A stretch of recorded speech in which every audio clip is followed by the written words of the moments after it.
Today, as you can see from the title of this video, I'm going to be doing my top 10 favorite books of 2019.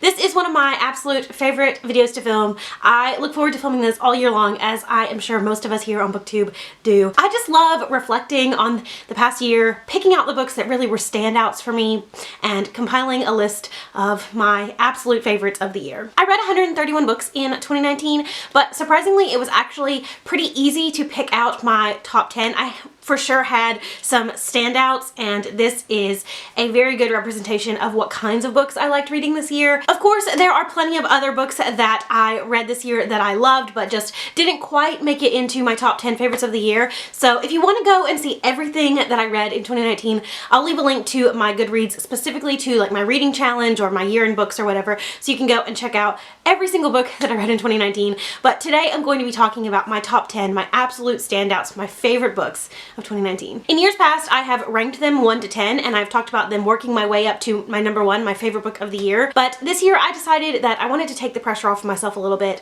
and I wanted to just talk about these books and not necessarily like really worry over an exact ranking. So this is going to be kind of a rough ranking. Like, it's not like hard and fast set in stone, like this is the exact order of my favorite books of the year. It's just kind of like how I thought of them, and when I was writing them all down, like this is the order that they appeared in. Although I am going to be saving my 2 absolute favorites of the year for the end. I'm going to be talking about my favorite fiction book and my favorite nonfiction book as my top 2. The rest of these on any given day could probably be in any other slot on this list, because I love them all so much for different reasons. So this is just how I decided to talk about them today. My first favorite for this video is a little bit of an unexpected one, and I also think it's a little bit of an unpopular opinion, and that is Emergency Contact by Mary H.K. Choi. This is a YA kind of leaning into new adult contemporary romance. It's about a girl named Penny who has just graduated from high school and she's getting ready to go off to college. She has a little bit of a strained relationship with her mother, so she's really looking forward to moving to a new town and basically reinventing herself. It also follows a boy named Sam, who is in a little bit of a rut in life. He doesn't really know exactly what is gonna happen for him next. He doesn't really know what he wants out of the future. And when Penny first gets to college, she and Sam meet, and through a bizarre series of circumstances, they decide to become each other's emergency contact. Throughout the course of this book, they get to know each other as people, as friends, and then eventually develops into something more.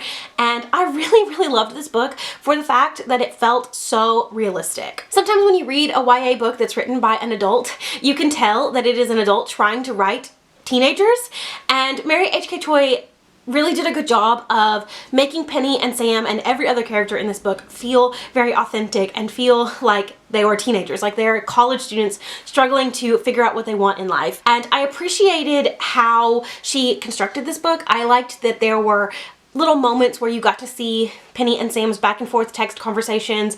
I especially loved all of the moments of Penny and Sam together, and I loved that their relationship formed so naturally. They went from being complete strangers to forming this unlikely friendship, and then slowly over the course of the entire book, they come to realize that they have feelings for each other. And I think that everything about it, the way it all happened, was so natural and so realistic, and I appreciated that about this book. I liked that this gave a real honest portrayal of teenagers falling in love. Although I think it is an unpopular opinion, and I think for the most part people don't necessarily tend to enjoy Mary H.K. Choi, I really loved this a lot, and I'm so looking forward to reading more from her in the future. Next up, I have a book that I feel like I've talked about so much this year, and I feel like you won't be surprised to see it on my favorites of the year list, and that is Graceling by Kristen Cashore. This is the first book in a YA fantasy trilogy. It is a trilogy of companions. So this series is set in a world where people are born with kind of magical abilities called graces, and these can be anything from being really good at cooking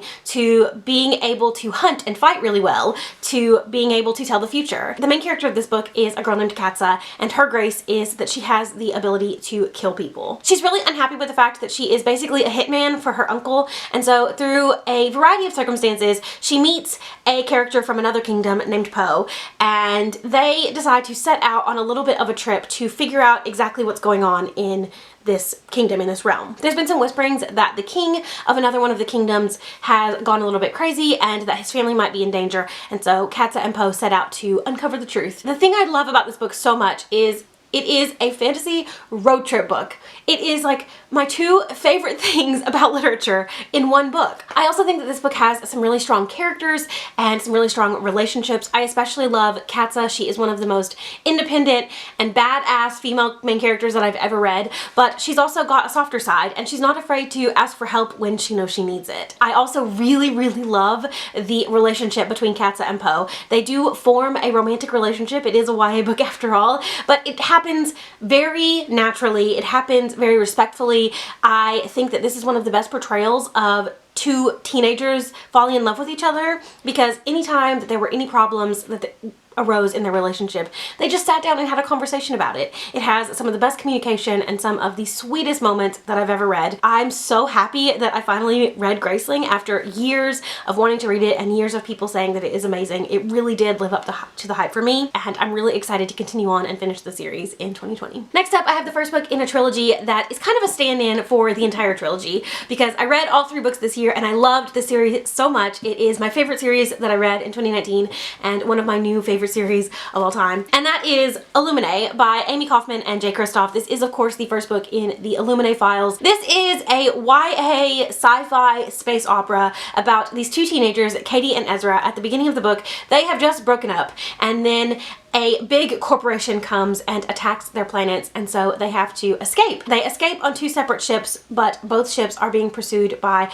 another giant ship from this big corporation. And this is basically like a dossier, like it's a collection of files. It's like IMs and video footage and interviews, and it's all about them figuring out what happened, why their planet got attacked, and it's about them figuring out how to like each other again and come back together to basically save their people. And oh my god, I loved this series so much. This first book follows Katie and Ezra, and every other book follows a different set of characters, but is all contained in this one kind of event, this big thing that is happening. Oh man, I got so obsessed with this series. I read the entirety, like I think it's like 1,800 pages or something, in 4 days, because I just got so sucked in and I couldn't put these books down. I couldn't put this story down. And it is definitely something that has stuck with me since I read it. I can't stop thinking about it. I constantly have to talk myself out of rereading it because it's just so much fun. And sometimes you just need books or a series that is just fun. It's just fun to read. It's such a joy to consume, and it's so entertaining that you kind of forget about everything else going on in the world for a little while and just get sucked into a story. That's definitely what the Illuminae files did for me. I couldn't really make my favorites list without including Illuminae. I don't think the series is 100% perfect. I think that there are faults throughout the series, but I just love it so much, and I had to include it because of the way that it made me feel and how all-consuming it was for me this year. The second book, Gemina, is actually my favorite in the trilogy, but I thought that I would hold up book one because it is obviously book one, and thought it would be a good representation of the trilogy as a whole. The next book on my list is a book that I know is on so many people's favorites of 2019 list, and for good reason. It kind of took BookTube and the internet and book world by storm this year, and it was just, you know, the best thing ever. The sweetest, most fun thing ever, and that is Red, White, and Royal Blue by Casey McQuiston. This is a new adult contemporary romance. It is like an alternate universe United States where a woman won the 2016 presidential election. This book follows the first son of the president of the United States and his rivalry and then friendship and budding romance with one of the princes of England. And oh man, it's just the sweetest thing ever. I don't know what there is to say about this book that hasn't already been said a million times by a million people, myself included, throughout the year, but this book really is worth all the hype. I know some people really like the romance parts of this book and don't really care for the political commentary, and some people it's vice versa. They like the political commentary but don't care for the romance. I love the whole thing. I love everything about it. I love the romance. I love the political commentary. I just think that this book is a ton of fun. I love all the characters. I think that Alex, the main character, is one of the most dynamic and real feeling characters that I've ever read. He has such a big personality, and I loved reading from his perspective. I also really love his relationship with Henry and how that develops from, you know, enemies to friends to lovers. And I especially love their giant group of friends. I love when all 6 of the group get together and we see those scenes with them together. It's just so much fun. I love big friend groups in books, and I love friend groups that feel so authentic and natural and just seem like they'd be tons of fun to actually hang out with. I just think that this is one of the most special books that is in existence right now, and if you haven't checked it out for whatever reason, I'd highly recommend doing so. Definitely a new favorite, definitely a book that I can see myself rereading over and over. I think I read it in its entirety twice this year because sometimes I just needed books to make me feel happy, and this book definitely made me feel happy. Going from one of the lightest books that I read this year to one of the heaviest, my next favorite is The Fact of a Body by Alexandria Marsano-Lesnevich. This is part true crime, part memoir. It is about the author and her time spent in Louisiana while she was in law school. She was interning at a law firm that handled death row cases, and she has always been very staunchly against the death penalty. And then on her first day of her new job, she sees a video of a man that was accused and convicted of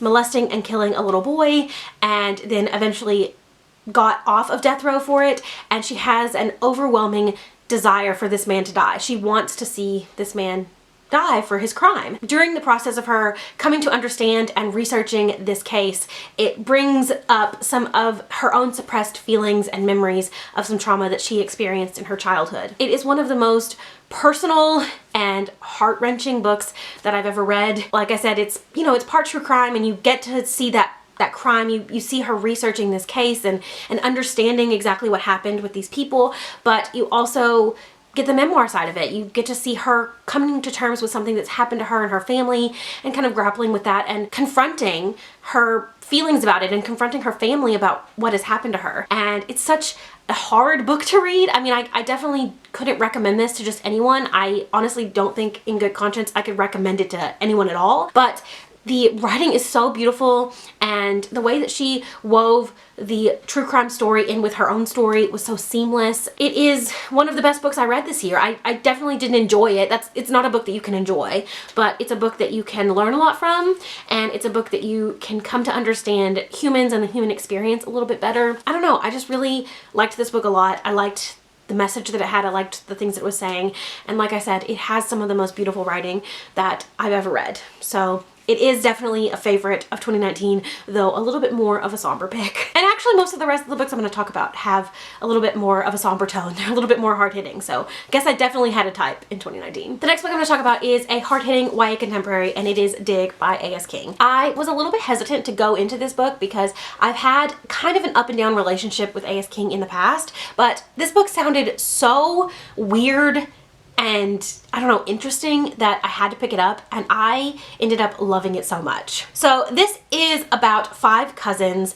but they all have separate stories. I would almost go so far as to say that it feels a little bit like short stories that are collected into one volume that are all connected in some way or another. They have a very rich set of grandparents who were potato farmers and have also decided not to let their children and grandchildren inherit their wealth, and so each of these cousins is growing up in a different set of circumstances, and they are reacting to the world in different ways based on how they have been raised and how separate they've been from their family. There is a lot of commentary on privilege and white supremacy in this. There is a lot of commentary on racism. At the center of this book there is a bit of a mystery, but it isn't really the main point of the story, and it doesn't really overshadow everything else. It's nice to see how it kind of weaves throughout the story and how it comes together at the end, but I don't think that's the point of this book. I don't know, I just liked the way that this book was written. I liked everything about it. It's weird, it's quirky, it's got a little bit of like a speculative element to it that is interesting. I don't know, I just think that it's one of the best books I've read this year because it's so different, and though it's not really something that I would normally go for, I don't think this is a book that I would have picked up on my own if I hadn't heard really good things about it on BookTube. I'm really glad that I did because it taught me a lot about myself, and it also just was a really entertaining and wonderful book to read. And now I'm even more interested to go back and read some of A.S. King's backlist, and I'll definitely be keeping an eye out for whatever she writes in the future. Next up, I have another hard-hitting YA contemporary, and that is A Heart and a Body in the World by Deb Coletti. This is a hard-hitting YA contemporary, like I said, about a girl named Annabelle who has experienced and suffered a trauma in her life, and to deal with this trauma she has decided to run from Seattle, Washington all the way to Washington, D.C. Throughout the course of this book you see her using this thing that she's decided to do, this long run, to deal with her grief and to understand and come to terms with what's happened to her, and also to promote change a little bit. This book very heavily deals with gun violence, and so there is that element to it that is a little bit harder to read. I don't really get triggered by books very often. I actually don't have really any triggers. I can pretty much read about anything, but this book was a little bit harder to read for a lot of reasons that had to do with gun violence and the way that the United States handles gun laws. That's something I'm very passionate about, and so reading this book was hard at times, but also really eye-opening at times. I'm just really glad that I read this. I think I read it in January. I think it's one of the first books I read in 2019, and it stuck with me all year. It, for a long time, was my favorite fiction book of the year. I'm surprised it's not, honestly, the one that I chose as my favorite fiction book of the year. I think on any given day could be swapped out with this one because I loved them both so much, but yeah, I think that this is just one of the best YA contemporaries, and I think that more people need to read it. Next up, another memoir, another kind of hard-hitting book, and that is Know My Name by Chanel Miller. If you don't know, Chanel Miller was the sexual assault victim of Brock Turner, and this case got a lot of news coverage because the media focused a lot on the fact that Brock Turner was losing his future as an Olympic swimmer and potential doctor, and didn't spend any time sympathizing or focusing on what the victim was experiencing. And after the trial was over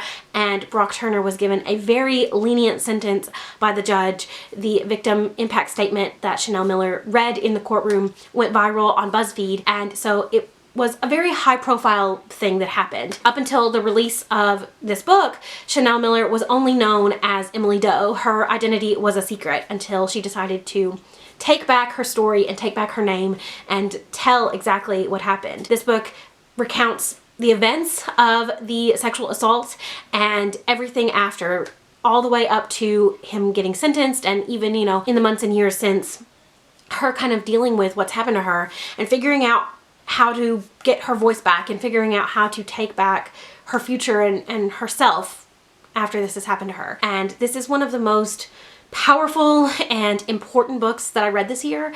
It is, I would say, required reading for any and everyone. I think that anybody in any circumstance, in any part of the world, in any walk of life, could read this book and get something from it. This book is beautifully written. It's, you know, such a hard topic, and it's obviously such a personal thing for her, but this book, you can read it and you can tell that she was meant to be a writer.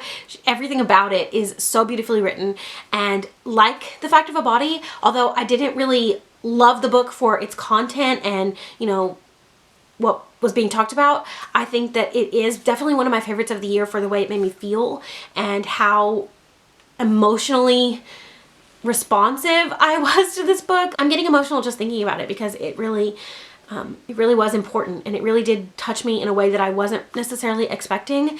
I very clearly remember finishing this book. I had been listening to the audiobook at work and had cried multiple times at my desk because of this book, and then I finished it off on my drive home one day, and just tears streaming down my face from the time I left work all the way till the time I got home, because it just had such an emotional impact on me. I loved it so much, and I'm so glad this book exists, and I really hope that more people will read it and love it as much as I do. Alright, so we're down to the top two, my two favorite books of 2019. I'm going to talk about my favorite fiction book first, because my favorite book of the year is my favorite nonfiction book. This is a book when I was putting together my list and deciding like what my favorite fiction book was and what book I wanted to talk about towards the end of the video. It was between this one and A Heart and a Body in the World, but this one I just find myself thinking about a lot more. This is the one that I want to reread more often, and this is the one that I just feel like I enjoyed a little bit more, and that is Daisy Jones and the Six by Taylor Jenkins Reid. Such a popular book on BookTube this year, and on the bookish internet in general. I think Taylor Jenkins Reid has really just surged in the last couple of years as a really prominent and popular author. This, I think, is going to be on a lot of people's favorites of the year list, so I won't spend a lot of time talking about it. I also do have a video review of this one where I just gush about how much I love it for like 8 minutes straight, so I'll leave a link to that down in the description. But if you don't know, this is the account of the fictional band The Six and their collaboration with a singer named Daisy Jones in the 70s, I believe. The band and Daisy Jones came together to put out this like record-breaking, amazing album, and they were on this tour, and suddenly things did not go well and they ended up breaking up, but nobody has ever talked about it. They've never given an interview or explained exactly what happened. And so this book is basically like a series of interviews of the band and Daisy Jones and people that were involved in their lives during that time, exactly what happened, like their start, how they came together and what exactly happened to make them break up. I loved this a lot. Taylor Jenkins Reid does a really good job of creating fictional famous people like Evelyn Hugo in The Seven Husbands of Evelyn Hugo and Daisy Jones and the Six in this book, and making you wish that they were real. Like, I wish I could go to a Six concert. I wish I could hear Aurora and see these songs sung live. That's why I'm so excited for the TV show, which is being produced, I believe, by Reese Witherspoon, because I think that it is going to be such a fantastic adaptation. This book will lend itself so well to being adapted, and I'm so excited to kind of see some of this stuff come to life. I just love this book a lot, and I could go on and on about it forever. I'll probably reread it really soon because it's a book that since I've read it, I have wanted to reread it. I just want to experience the story again and get more out of it. Definitely my favorite fiction book that I read in 2019. One that I think that will be a favorite forever because I love it so much, and I love Taylor Jenkins Reid, and I can't wait to see what she does next because I feel like she's really found her wheelhouse with the types of like historical fiction mixed with contemporary that she's been writing the last couple of years, and I can't wait to see what kind of thing she's gonna write next. And finally, my favorite nonfiction book of 2019, also my absolute favorite book of 2019, one of my new favorite books of all time. I feel like if you've been around my channel at any time during the last like 5 or 6 months, you are gonna know what I'm about to say, and it is, of course, Into Thin Air by Jon Krakauer. This is Jon Krakauer's personal account of the 1996 Mount Everest disaster, and I read it in July and have not stopped thinking about it since. I have been just basically like yelling at everybody in my life to read this book because it's so good. But here's the thing about it. You ever read a book and you love it so much and it becomes like an instant favorite and you just know it's going to be important in your life for a really long time, but you really don't know how to explain why? That's this book for me. I don't know how to tell you why this is my favorite book. All I know is that I have had an interest and almost obsession with Mount Everest for as long as I can remember, since I was in like primary school. I've loved the idea of Mount Everest. I've loved the idea of climbing Mount Everest. I know 1000% I will never climb it. I don't really have a desire to. I just like reading stories about people climbing it. This book is like devastating. Obviously, if you know anything about the disaster, you know that 9 people died, and Jon Krakauer really highlights a lot of his own guilt for surviving in this book. I really appreciate how personal he got throughout the course of the book, but I also really appreciate that he just basically laid out exactly what happened, a timeline of from the time he was commissioned to write this article to going to Everest, to, you know, the training and the acclimatizing that he did of his body, all the way up to the summit, and then eventually coming back down after this disaster has happened. It's there. It's all there. You get to know everything about what happened in a really real and honest way from someone who was there and experienced it. It's not somebody else writing a book after the fact. This is someone who was on the mountain and knows the ins and outs of everything that happened that day. And I liked that a lot. I also liked that he gave us a really clear history of Mount Everest from the time when people first started deciding to climb it all the way up until, well, this book was written in like 1997 or 8, I think. So up until then, this book highlights a lot of the flaws and faults of the commercialization of Mount Everest, and this was written 20 years ago. So even now, like, things are even worse on the mountain a lot of times, and I think that this is just a really good book to read if you are interested in understanding the world a little bit better, understanding events in our history that have shaped things that happen now. Like I said, I can't really explain to you why this had such an impact on me. I just know that it did. I know that it's a book that I will think about and probably reread for years to come. It's a book, like I said, that has found its way into like my top 5 books of all time, which is almost always just like a solidified list and is very hard to get in there. But this book did that. This book got into my top 5 books of all time, and I'm so happy to have read it. I'm so happy that I got to experience this story this year, and I really hope that you'll consider reading it too, because it really is one of the best books that I have ever read. And that's really all I can say about it. So those are my top 10 books of 2019. It was such a good reading year. I read a lot of books that I really loved, but these 10 were for sure the 10 that stood out the most to me, that I thought about the most all year long, that I can see myself rereading a lot for years to come. I love reading. I love what books have done for me in my life, and I really especially love picking out books that I can recommend and say, these are my favorites, and these are the books that I think that you could read and enjoy as well. But yeah, let me know down in the comments if you read any of the books that I mentioned in this video and what you thought about them. Are any of these books also your favorites, or are some of these books that you didn't actually like and are surprised to see on my favorites list? I'd really love to know. Also, let me know some books that you loved in 2019, or maybe more specifically your favorite book that you read in 2019. I'd really love to know that as well. Thank you so much for watching. I hope you enjoyed this video, and I will see you again very soon. Bye!